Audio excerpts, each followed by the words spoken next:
Hello and welcome to Thought for November the 7th.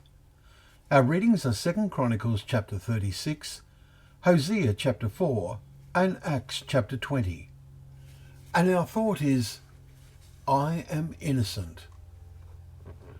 We are now reading in Acts chapter 20, the climax to Paul's travels.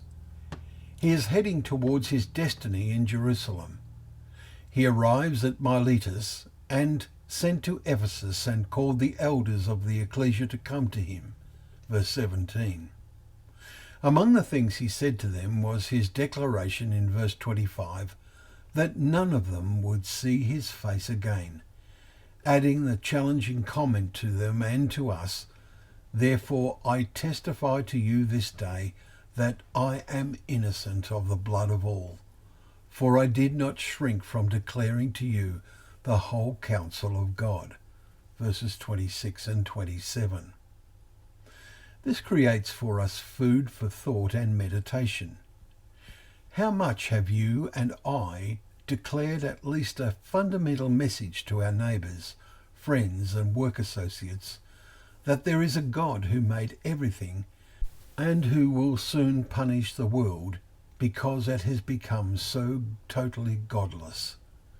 And then to that message we can add that after this punishment, which is pictured in his word as being very severe, there will be a wonderful transformation far beyond our comprehension.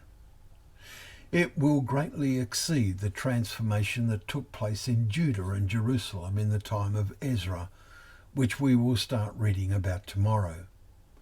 Today, in the last chapter of 2 Chronicles, we read of the utter desolation of God's nation, because all the officers of the priests and the people likewise were exceedingly unfaithful. Verse 14. It is the same today compared to when the Bible was first available for all to read.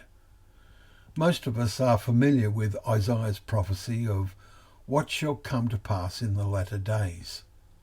Wonderfully, many people shall come and say, "Come, let us go up to the mountain of the Lord, to the house of the God of Jacob, that he may teach us his ways, that we may walk in his paths.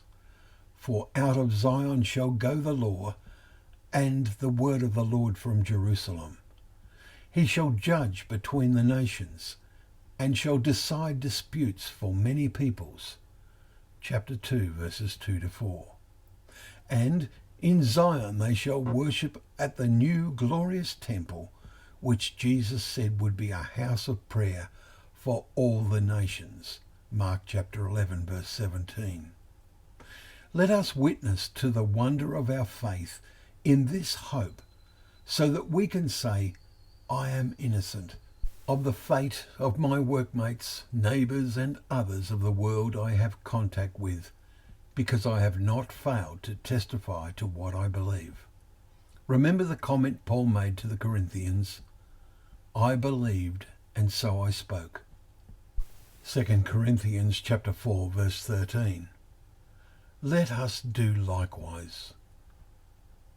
Well, thank you once again for joining us for Thought for the Day, where together we can open up the pages of God's Word, remembering that it is a lamp to our feet and a light to our path.